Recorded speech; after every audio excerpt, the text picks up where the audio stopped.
Alright guys, welcome to this iPico tutorial on how to set up your iPico Lite Reader for the first time, for its first use. So I just wanted to basically show you exactly what you're getting in the package first of all, and then we'll kind of go step by step through what you would do to get started and set this up for a race. Alright, so to begin with, we're going to talk about the power. Now power is really important inside of the Lite Reader because if you don't have enough power, obviously you're not going to be able to run the race. But how you manage that power is going to be really integral in whether or not you have enough power to run the race for the length of time that you need it to. Okay? So to begin with, we'll just talk about the internal power supplies in here, the internal batteries in here, and the power that supplies to the rest of the reader. In order to charge this system, you're going to need to go ahead and use this mascot charger right here. Okay, so if we ever mention the mascot, that's what we're talking about, is this basic black charger right here. Now it is only a charger, which means that it's not a power supply. It cannot act as a power supply. So if you have the reader turned on while you're using this, it could potentially damage it. So don't ever use this in the system and have this turned on at the same time, okay? You only want to ever use this when the reader's turned off. You can have it plugged in, and that will charge it up. Generally speaking, it takes roughly between 7 and 8 hours for this to fully charge, and then you'll get about 4 hours of charge out of this, or 4 hours of battery life out of this. So basically with this, I mean, it's pretty standard, pretty simple to use. You basically are just gonna plug this in here, and I will open this package here. This is pretty much just a standard cable that you would receive with, for instance, a power supply that you have on your computer or something like that. So nothing too fancy. If you end up losing it for some reason or need to replace it, you can. Just plug that into the back end there, and I'm going to plug this other end into our power supply. Okay. So when we plug it in, you're going to notice here that it has this LED light color.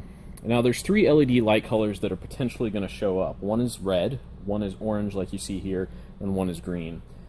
Now orange means that it's charging. It means that there is some life left in it, but it does need to charge a little bit. Green would mean that it's fully charged, so you don't need to charge anymore. And then if you ever see red, that means that it's close to being depleted, or it's mostly depleted, and it really needs to sit on there for quite a while. This is basically just an indicator so that you can know once the reader has become fully charged, it'll turn green, and you know that it's good to go.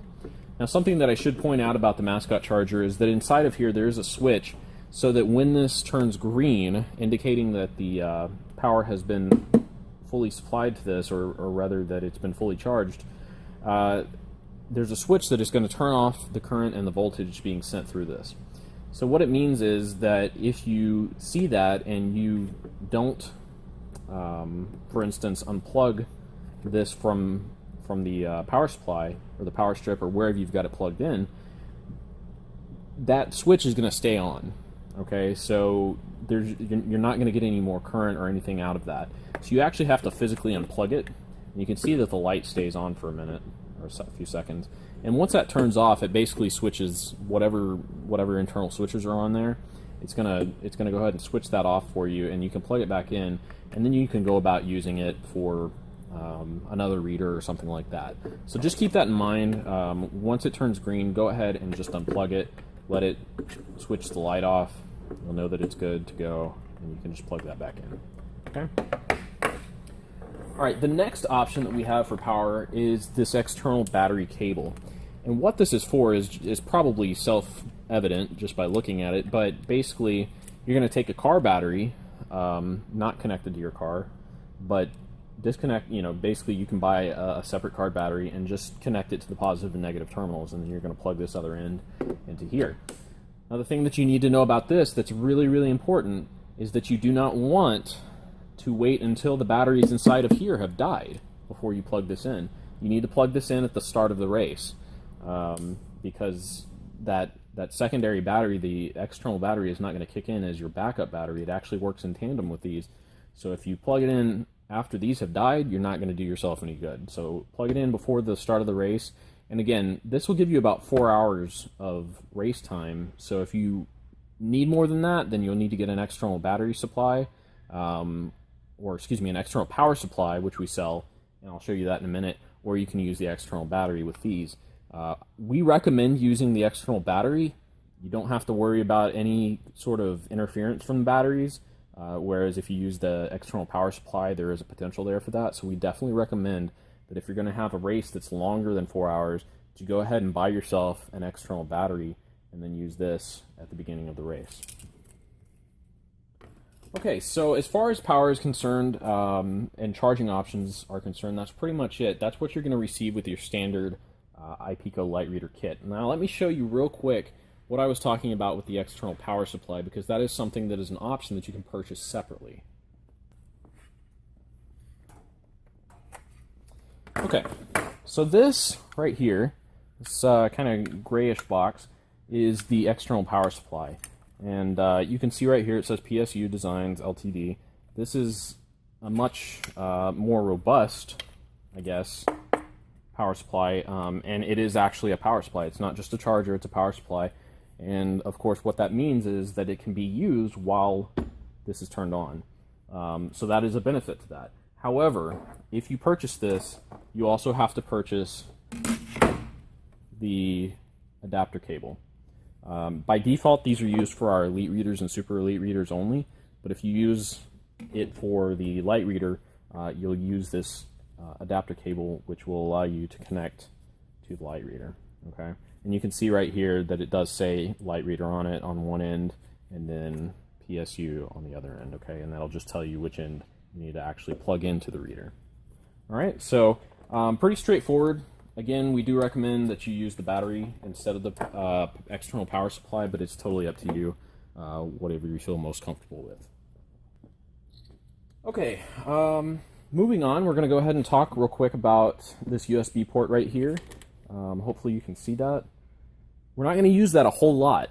Primarily the usage for that is going to be to upgrade your firmware on the reader or to do some troubleshooting. And so chances are you're not going to have to do that a whole lot, if ever. So that means you're probably not going to ever have to use this. But you may, so go ahead and keep it on hand. This is a USB A to B cable. And so you're basically going to go ahead and, you know, if we ever ask you to use this, you'll just plug this in right here to the square blocky end. Just plug that in there, and then plug this in into your computer. And what will happen is this will emulate a serial port on your computer, and you can find out what that serial port number is by going into your device manager, and it will tell you COM port whatever. Okay, so keep that on hand. This is basically the same cable that you're going to use in a printer, so if you ever do lose this and you've got a printer nearby or something like that, you can always swipe it from there, and that'll do the same thing. This is going to be the most important, probably, connection tool that you've got, and that's your Ethernet cable. Now, there's not anything particularly special about this other than the fact that it is a crossover cable. Crossover cables are, it just simply has to do with how the ends are configured. It's hard to see here, but there are different wires, and the way that they're configured on each end of that is going to basically determine whether or not it's a crossover cable or a straight through cable. You may also hear the term patch cable. That's the same thing as a straight through cable. We sell, or rather we include in the kit, this crossover cable primarily because it's backward compatible with older computers. Now, for most modern computers, they're going to be equipped with a feature called Auto MDIX, which will take care of that through the computer itself rather than having to use a physical cord like this, and that means that you can use a straight through cable with no problems at all. So for most of you, the majority of you, you can use an Ethernet cable, a straight through cable, or any kind of cable that has Ethernet capabilities, and it should work just fine for you, okay? And again, that's just going to plug in, one end will plug into here in the Ethernet slot, and the other one will plug into the slot on your computer, okay? All right, so let's go ahead and turn this on and show you exactly what to expect from the reader. That's going to make some different sounds and things of that nature, and so you can kind of get familiar with what it looks like, what it does, and all of that. All right, so to begin with, we've got our on and off switch right here. I'm just going to flip that on. and I'll just lean this forward so you can see the lights here. These are going to be your indicator lights. All that beeping is totally normal. Now what's going to happen is you're going to have this light right here, which is your tag read light, and that's probably going to be red. The reason for that is that we don't have any mats connected to this currently, so we're not actually getting any reads. So it's just basically saying, hey, I'm here, I'm available, but I'm not going to do anything right now. You've obviously got the power light. That should always come on when you push this on. If that doesn't come on, chances are the reader's not going to turn on. TXA and TXB status, currently they're flashing. The reason is because this machine, as of right now, is trying to tune some mats that aren't actually there. There's a transmit card that's inside of here, and so it's constantly trying to tune to the right frequency. Of course, right now we don't have any mats connected, so there's nothing to tune it to.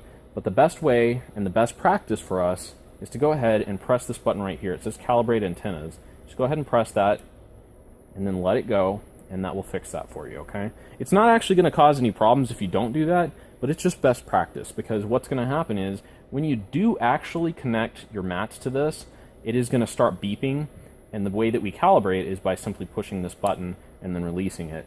So it's just best practice to go ahead and do that when you first start the reader, okay? And then finally down here, this LAN light. When you plug in your Ethernet cable to the reader and to your computer, this is going to start flashing, letting us know that we've got some data going back and forth between the two systems, okay? The only other point that I want to make about plugs or anything like that is this one right here that says external trigger. As of right now, we don't sell any external triggers. It's just basically a normal microphone port. So I've actually built one myself, but it's not something that we sell. So if you had one available that had like an end that you were able to plug in there, you could do that. Otherwise, I just would not even worry about it. All right, and then finally the memory stick, which I will show you here in a second, okay? All right, so our memory stick is going to be our secondary line of defense, or, you know, it's going to basically be the way that we secondarily capture our reads. The primary way is almost always going to be through the Ethernet, where you're connected and you're streaming live to your computer. And so a lot of people are going to choose that method. I recommend, even if you are connected through your Ethernet to your computer and you're capturing your reads that way, that you go ahead and you use your USB as a backup. The reason is that if for some reason this disconnects, say that there's a problem with the Ethernet port on this or on your computer or something like that, or somebody runs over your Ethernet cable, you don't want to lose your reads, okay? So this is going to be the way that you're going to ensure that you don't lose those reads, okay? So to begin with, this is just a standard 8 gigabyte flash drive. There's nothing special about it. The only thing that is special about it is that it doesn't have any files on it, and you want to make sure that when you're using that, when you're using any flash drive with this, that you don't have any files on this. The reason is that this acts not only as a way to transmit files onto this disk, but this will actually transmit data back into the system. And you could potentially transmit data that could affect the system in a negative way, and you don't want to do that. So it's best to just keep this empty before you actually use it in a race. All right, so I'm going to show you exactly what happens when I plug this in. Hopefully it works properly, but even if it doesn't, I'll kind of explain that as we go along, okay?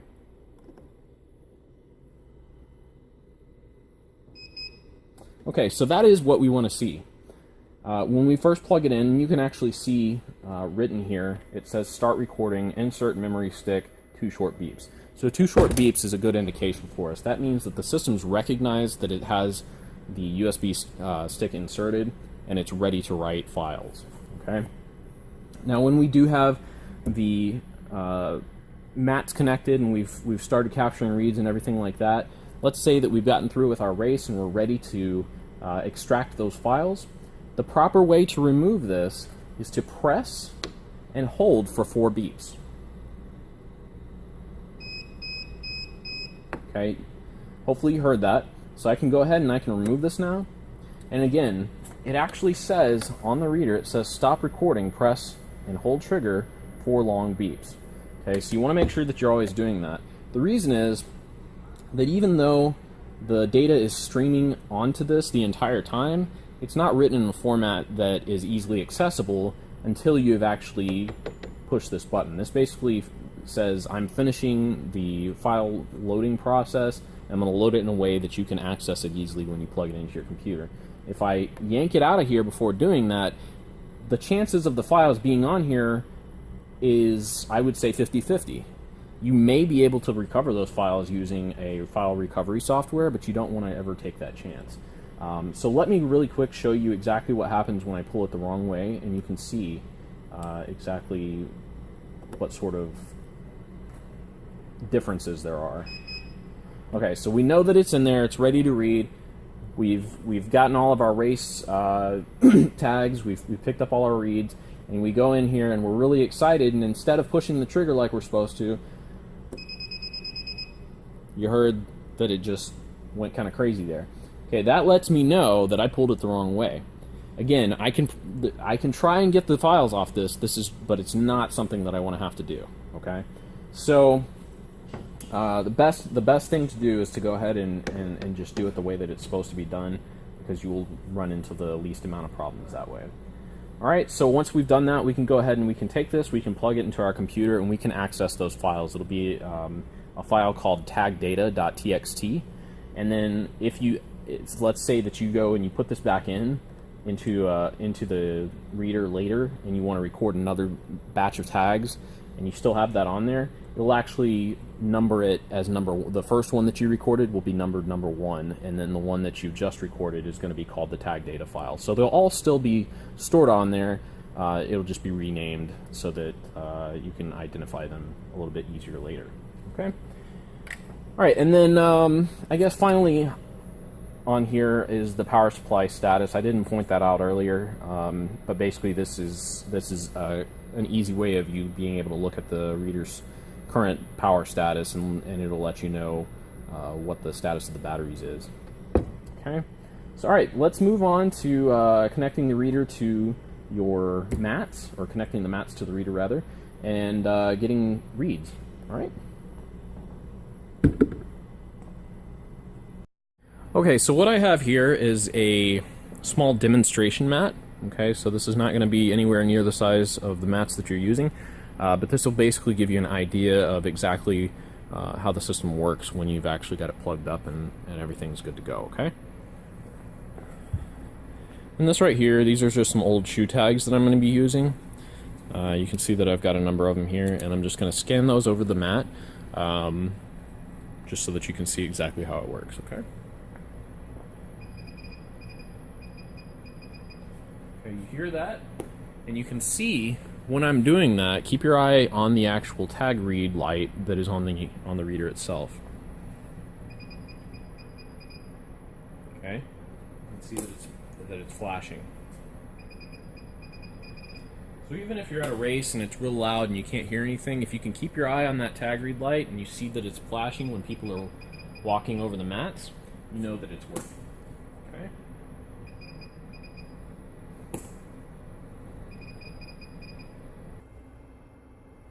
The orientation of the tag makes a big difference, okay? So with a shoe tag, we want to hold it parallel to the mat. That's why we wear it on the shoes. They have a much smaller profile, okay? Which means that there's a lot less copper in here to actually be powered up in order to power up that chip that's on the inside, okay? So we need to make sure that it's close to the ground, okay? And that it's flat against the shoe, okay? That's roughly parallel to the ground, or to the mat, I should say. Okay, if it's not going to pick up the reads properly, okay? Now, there's also different points at which the mat will pick up the reads, okay? So, for instance, when it's in this orientation, the mat is going to pick it up more in the center, whereas if it was in this orientation, it would be picked up on the outsides, okay? So it'd be more like right there or over here, okay? When we have the shoe tag flat, we want it to be read right in here, okay? So I'll just show you what that looks like. All right. I'm going to show you where it starts to power up, okay? We're just about at the edge. Okay, now we're over the center.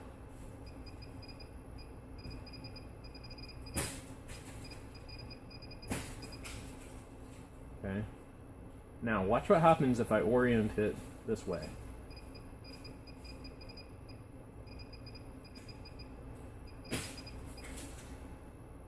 Okay, now I'm at the center of the mat and there's virtually no reeds at all. Okay, but as I move out here, now I'm getting reeds. Okay, so it's really, really important that when we're wearing shoe tags, that we're wearing them like this, because this is where it's going to be picked up. Okay?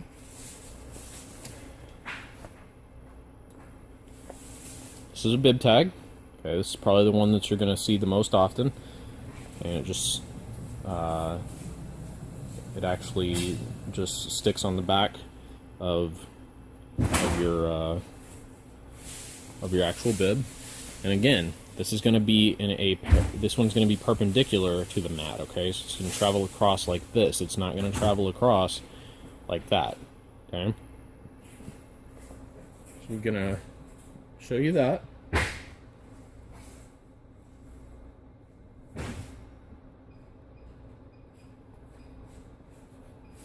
Okay, you can actually tell that it's picking up these reeds all the way out here off screen. Okay, that means that the field is much different. It's much further away from the mat. Now, as I move it closer, I'm right dead over the mat right now, and there's nothing. Now, if I move it a little bit closer to the mat, it might get something, but you're not going to wear it this low. You're going to be wearing it way up here. Alright? So for the most part, I'm not going to get anything until I start to move out toward the edges. Okay? Alright. So that's just a quick demonstration of the importance of how you wear this. Do not bend these. Okay? You can see that there's copper on the inside of these things. If you bend them, I mean, it says it right here, but if you bend these things and that copper breaks, that chip is not going to get powered up, okay? So you need to make sure that you are keeping them flat, keep them perpendicular, and you should be good to go. All right, thanks for watching.